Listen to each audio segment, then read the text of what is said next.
ETF index mutual funds నేర్చుకుని stock మార్కెట్లో రాణించాలనుకుంటున్నారా? వెంటనే ఈ నెంబర్కి కాల్ చేయండి.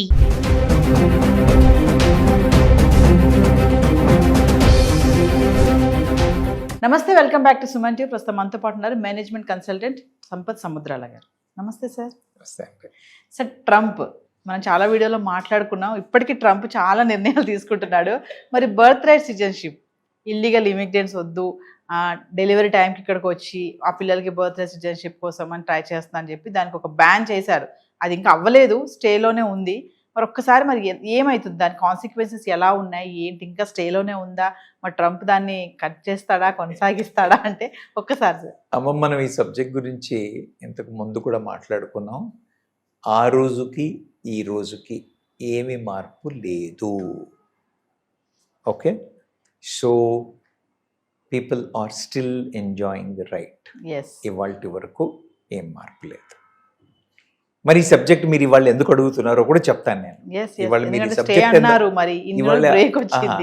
మీరు ఎందుకు అడుగుతున్నారు ఈ సబ్జెక్టు అని అంటే, మే 15వ తారీఖున సుప్రీంకోర్టులో అక్కడ ఈ కేసు ఆర్గ్యుమెంట్స్ డిస్కషన్స్ అయ్యాయి. అందుకని మళ్ళీ అందరూ ఓకే ఈ సబ్జెక్ట్ గురించి మాట్లాడుతున్నారు. సుప్రీంకోర్టు అక్కడ మోస్ట్లీ జూన్లో డెసిషన్ ఇవ్వచ్చు. కాబట్టి జూన్ వరకు అయితే ఈ రైట్ ఉంది. అంటే ఏంటి సార్, జూన్ తర్వాత పోయే అవకాశాలు ఉన్నాయా అని అంటే అక్కడ సుప్రీంకోర్టు ఎలా చూస్తుంది దాన్ని ఆలోచించినట్టు దాన్ని అనుగుణంగా మారే అవకాశాలు ఉన్నాయి. అయితే అలా అయినప్పటికీ కూడా, ఎందుకంటే ఇది కాన్స్టిట్యూషనల్ అమెండ్మెంట్ మీద ఉన్న పాయింట్ కాబట్టి తను చేయడానికి లేదు, ఈ హ్యాస్ నో రైట్ అని మనకి స్టేట్ కోర్ట్స్లో డిసిషన్స్ అయ్యాయి. స్టేట్ కోర్ట్స్లో డిసిషన్స్ ఇచ్చేప్పుడు 1-2 స్టేట్స్లో కోర్ట్స్ నేషనల్ వైడ్గా ఇది వర్తిస్తుంది అన్నట్టుగా జడ్జిమెంట్లు ఇచ్చారు. అయితే ట్రంప్ గారు గవర్నమెంట్ సుప్రీంకోర్టులో వేసిన కేసు ఏంటంటే, అవి స్టేట్ కోర్టులు అవి నేషనల్ పరంగా అని ఎలా రూలింగ్స్ ఇస్తాయి అని ఛాలెంజ్ చేయడమే తప్పితే బర్త్ రైట్ని వాళ్ళు అప్పీల్ చేశారా, డ్రాప్ చేశారా అన్న సబ్జెక్ట్ మీద కోర్టుకు వెళ్ళలేదు. మీరు ట్రంప్ గారి కేసు ఇప్పుడు సుప్రీంకోర్టులో ఉన్న కేసును మనం చూసినట్టయితే, validity of the judgement of those state courts is only వాళ్ళు how can they say it is national అన్న పాయింట్ మీదే డిస్కషన్.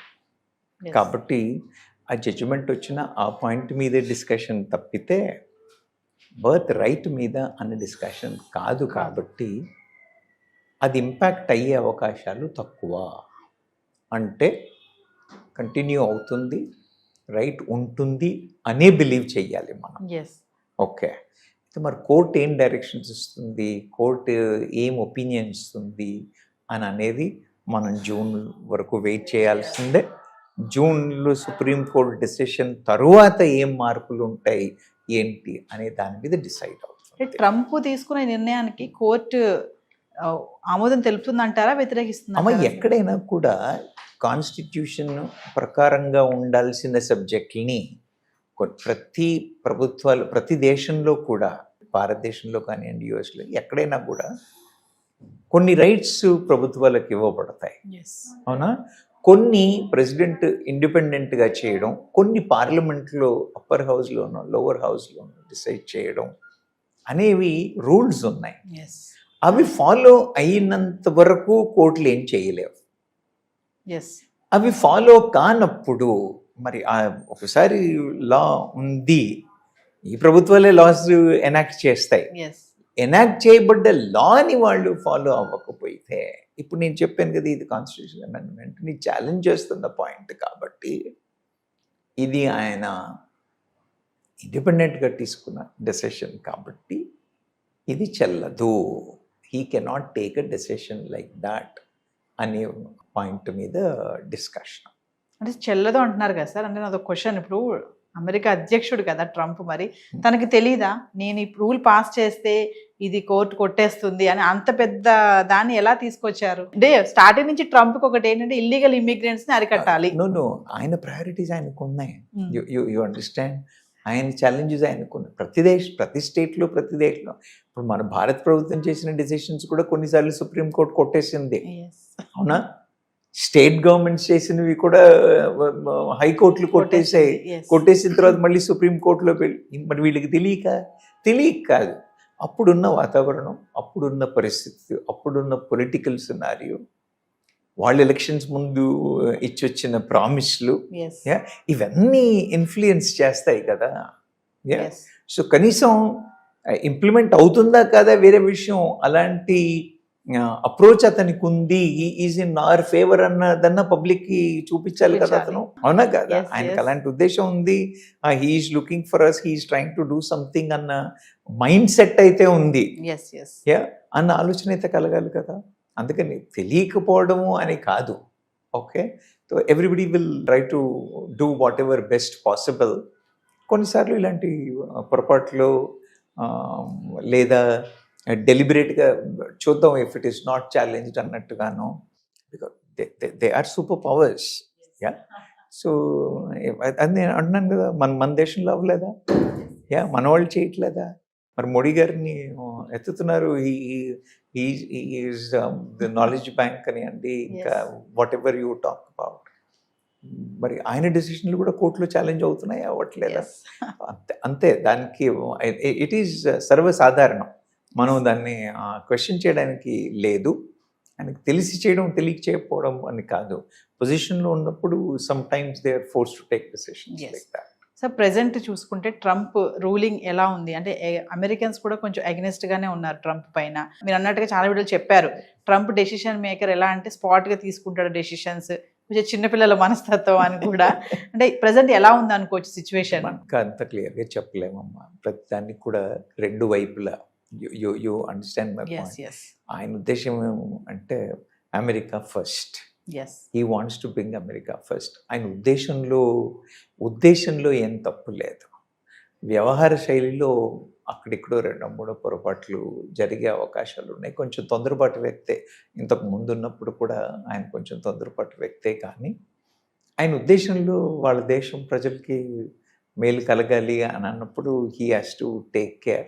Yes. కానీ దానివల్ల ఏమవుతుందంటే ఆయన తీసుకుంటున్న కొన్ని డెసిషన్స్ వల్ల అక్కడున్న ప్రజలకి కూడా, ఈవెన్ అమెరికన్స్కి కూడా అంత ఫేవరబుల్గా లేవు అన్న ఇది వచ్చినప్పుడు కొంత విముఖత వస్తుంది.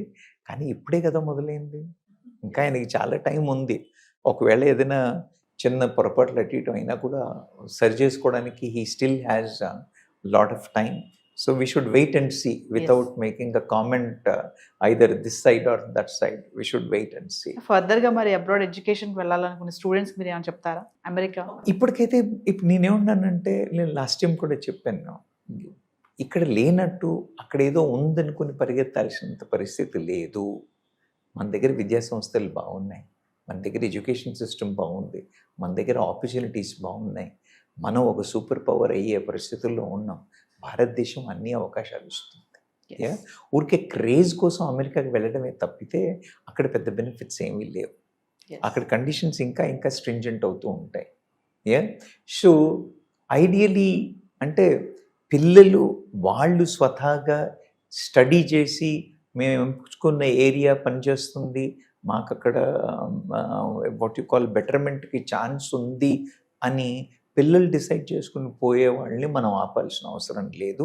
బికాజ్ ఇక్కడ కూడా కొన్నిసార్లు మనం డెసిషన్ తీసుకున్న తర్వాత కూడా మార్పు చేసుకోవాల్సి వస్తుంది. సో దానివల్ల కొంపలు మునిపోయేదేం లేదు. కానీ పేరెంట్స్ మెంటాలిటీ, మా పిల్లలు యుఎస్లో వెళ్ళాలి, అక్కడికి వెళ్తే మళ్ళీ వాపస్ రాకూడదు, మీరు చదువుకొని వెళ్ళి రానివ్వండి, వెళ్ళి మాస్టరీ చేసుకుని వచ్చేస్తే ఏం పోయింది, అవును అక్కడే జాబ్ అక్కడే ఉద్యోగం చేయాలి, అక్కడే ఉండాలి అనే పరిస్థితిని చూసారా? అది I don't suggest, that may not be a right thing. దానికోసం పోవాలి అనుకునే పిల్లలకి మాత్రం I suggest please think twice. Parents mindset మారాలమ్మా. పిల్లలు పెద్ద ఛాలెంజ్ ఏం లేదు, పేరెంట్ మైండ్ సెట్ మారాలి. ఇక్కడ లేనిది అక్కడ ఉంది ఏంటి? Because the spacious country, with less population, so you may find little better, but that can be done even here. So ఏదేమైనా బర్త్డే సిటిజన్షిప్ మాత్రం జూన్ వరకు వెయిట్ చేయాల్సింది. ఖచ్చితంగా. ఒకవేళ ట్రంప్కి అనుకూలంగా వస్తే మాత్రం చాలా స్ట్రిక్ట్ గానే ఉండొచ్చు అనుకుంటా. కాదు, అక్కడ ఆ కేసు కూడా బర్త్ రైట్ కి అన్న డెసిషన్ కాదు, ఆ పర్టికులర్ కోర్ట్స్ ఇచ్చిన డెసిషన్ కి మాత్రమే. కాబట్టి ఇప్పటికీ ఇంకా దాని మీద డెసిషన్ అవ్వదు. కాబట్టి జూన్లో వచ్చే డెసిషన్ కూడా mostly it may not impact, but that may pave a way whether to have or not to have అనేది we should wait and see. Thank you sir. Thank you.